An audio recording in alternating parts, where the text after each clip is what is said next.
इस मॉड्यूल में हम लोग रियल टाइम एनालिटिक्स और जो डेटा स्ट्रीमिंग का प्रोसेस है उसको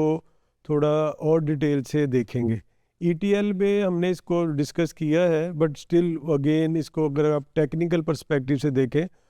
तो उसको थोड़ा सा हम कोशिश करेंगे एक अंडरस्टैंडिंग डेवलप करने की कि रियल टाइम स्ट्रीमिंग में किस तरह से आपका प्रोसेस कैसे काम करता है, और फिर उसके ऊपर आपने उसके चैलेंजेस भी बहुत ज़्यादा होते हैं रियल टाइम स्ट्रीमिंग के, स्पेशली अगर आप किसी बड़े क्रिटिकल एरिया में जो है वो काम कर रहे हैं। नॉर्मली तो बहुत सारी सिचुएशन में आपके पास you have room for improvement, आपके पास टाइम भी होता है करेक्शन का, लेकिन बहुत सारे केसेस में आपको रियल टाइम बेसिस पे जो डिसीजन लेने होते हैं, तो जो आपका रियल टाइम एनालिटिक्स के लिए जो आपका प्रोसेस है स्ट्रीमिंग का और उसके बाद उसकी एनालिसिस या विजुअलाइजेशन का, it has to be very very important. इसमें हमें ये ही इंश्योर करना होता है कि अगर आपका एक जो डिसीजन है उसके लिए एक टाइम रिक्वायर्ड है, सपोज 1 मिनट या 30 सेकेंड्स, तो जो डाटा इंजेक्शन से लेके प्रोसेस होने के बाद जो डिसीजन मेकर है उस तक वो डाटा इट शुड रीच, जैसे कहते हैं ना, less than equal to 30 second, वो उसके पास आना चाहिए। और फिर क्योंकि उसको एज ए ह्यूमन ब्रेन को भी कुछ टाइम चाहिए होता है उस चीज़ को एनालाइज करने के लिए और फिर उसको वैलिडेट करने के लिए, क्योंकि ये एक बड़ा चैलेंज होता है इन ये जितने भी हमारे सिस्टम्स होते हैं या डिसीजन सपोर्ट सिस्टम्स के अंदर जो भी मैकेनिज्म होता है बैक पे। आप देखें, जस्ट रिकॉल कि हम इवेंचुअली वी आर बेस्ड, हमारे जो डिसीजन है, जो डिसीजन सपोर्ट सिस्टम को एक रिकमेंडेशन मिलती है that is based on data.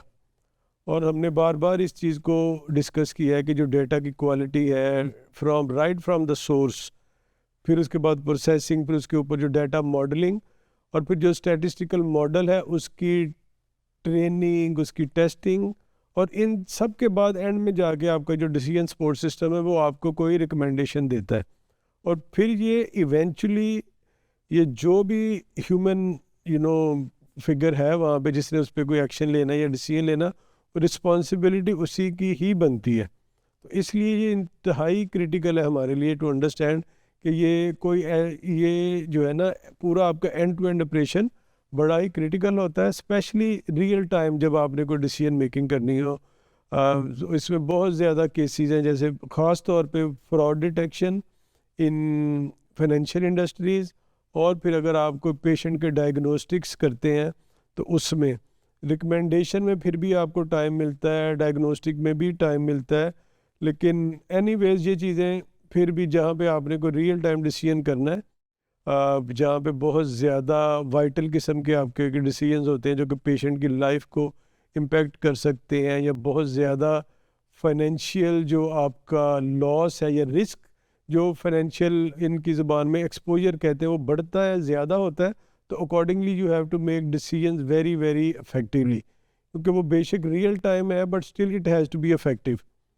तो वो क्योंकि ये होता है कि आप उसको better to say no than cutting a sorry figure afterwards, तो आपको इसलिए डिसीजन के लिए ये चीज़ें बड़ी ही इंपॉर्टेंट है आपके लिए। तो रियल टाइम एनालिटिक्स में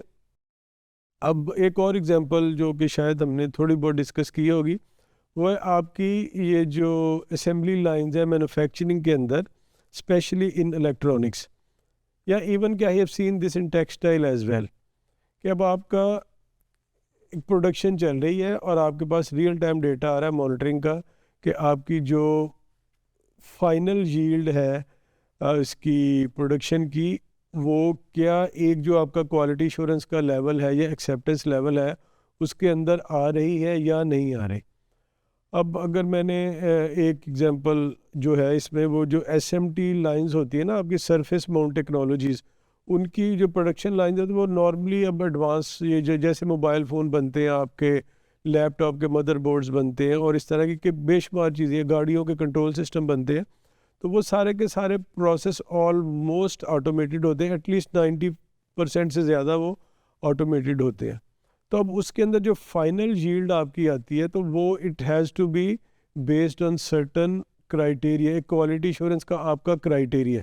और वो रियल टाइम पे वो प्रोसेस कर रहा है, और at the end of the production line आपको ये पता चलता है, और सिस्टम ऑटोमेटिकली डिसाइड करता है कि ये जो पार्ट है ये क्वालिटी एश्योरेंस के क्राइटेरिया को मीट करता है या नहीं करता। तो अगर वो क्वालिटी एश्योरेंस के क्राइटेरिया को मीट करता है तो जो रोबोटिक आर्म है ऑटोमेटिकली उसको उठा के राइट साइड पे करता है, और अगर वो ख़राब है या वो क्राइटेरिया को किसी भी तरह से मीट नहीं करता तो उसको वो लेफ़्ट साइड पे रखता है। तो वो जो लेफ़्ट साइड पे जो होते हैं उसको फिर एक जो इंस्पेक्टर है या सुपरवाइज़र है वो उनको फिर अपना ह्यूमन आई से इंस्पेक्ट करता है कि कंप्यूटर ने कहीं कोई गलती तो नहीं की। तो ये एक एग्जांपल है रियल टाइम एनालिटिक्स की इन रियल वर्ल्ड। इसी तरह प्रिंट, ये टेक्सटाइल प्रिंटिंग में आई हैव प्रैक्टिकल एक्सपीरियंस कि आपके जब प्रिंटिंग के डिज़ाइन होते हैं इसमें ये भी काफ़ी कॉम्प्लिकेटेड प्रोसेस होता है, और एक पूरी इसकी अपनी supply chain, not only in terms of the materials goods, बल्कि जो उसका डिज़ाइनिंग और प्रिंटिंग का प्रोसेस है उसकी एक पूरी वैल्यू चेन होती है जिसके मुताबिक वो काम करता है। और सम टाइम ऐसा होता है कि due to a small mistake, जब वो, अगर आप लोगों को कभी ये मौका मिले तो ज़रूर देखिए अगर, तो कि ये जो टेक्सटाइल प्रिंटिंग किस तरह से होती है, and it's very very interesting area. उसमें भी ये आपकी ऑटोमेटिक ऑप्टिकल इंस्पेक्शन होती है कि जो आपके प्रिंट की क्वालिटी है वो एक एक मीटर जो होता है ना उसका, जब फाइनल वो रोटरी मशीन से आगे आता है आपका फैब्रिक, तो वो उसको ऊपर से कैमरा देखता है और वो पास करता है और वो आपका फैब्रिक आगे जाता है। लेकिन जैसे ही उसको ये इम्प्रेशन मिलता है कि ये जो मेरा प्रिंटिंग का, और इसकी एक अपना पूरा एक ना चार्ट होता है क्वालिटी एश्योरेंस का, कलर्स का, उसकी प्रिंटिंग का, उसके शेड्स का, वो डिज़ाइनर्स के लिए it is easy to understand. तो जैसे ही वो आपके जो एट्रीब्यूट्स है, जो क्राइटेरिया उस लेवल से नीचे जाता है वो प्रिंटिंग रुक जाती है। अदरवाइज़ आप इमेजिन करें कि वो अगर 1000, 1500, 2000 मीटर कपड़ा आपका मिस प्रिंट हो जाए, रॉन्गली प्रिंट हो जाए, तो what will be the result. तो ये है पावर आपके रियल टाइम एनालिटिक्स की। और वो अगेन ये डिपेंड करेगा सारे का सारा कि जब आपने वो डिज़ाइन किया उसमें आपने जब उसका क्वालिटी एश्योरेंस का पैरामीटर, उसके KPIs डिफ़ाइन किए, जो कि artificial intelligence, machine learning, statistical modelling, model की ट्रेनिंग, मॉडल की टेस्टिंग, अब ये सारी चीज़ें बैकएंड पे आपने ऑलरेडी की हैं,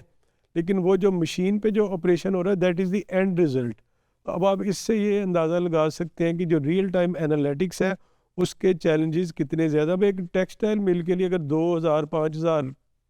मीटर कपड़ा रॉन्गली प्रिंट हो जाए, जो कि बाद में that will be a waste और it will go to maybe scrap, तो कितना ज़्यादा लॉस है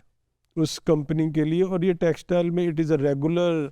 आपका एक चैलेंज है जिसको उन्हें डेली बेसिस पे मीट करना पड़ता है। तो इसमें फिर आपको जो मॉडलिंग है, स्ट्रीमिंग का आर्किटेक्चर है, ये एक डायग्राम आप इसको भी देख सकते हैं। कुछ और भी अगेन देखें आप, the advantage you guys have is कि आपके पास इंटरनेट अवेलेबल है। आजकल तो आपके पास चैट GPT भी है और बेशुमार आपके पास AI ML बेस्ड जो है ये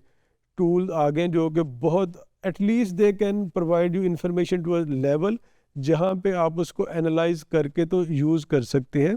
and do not blindly follow जो भी आपको चैट GPT फीडबैक देता है, never accept it as it is, try to understand it and reuse it. तो इस तरह से आपकी जो रियल टाइम स्ट्रीमिंग है, जो मैंने आपके साथ 2-3 एग्जांपल्स शेयर किए, it makes really good difference in your area जहाँ पे भी आप काम करते हैं।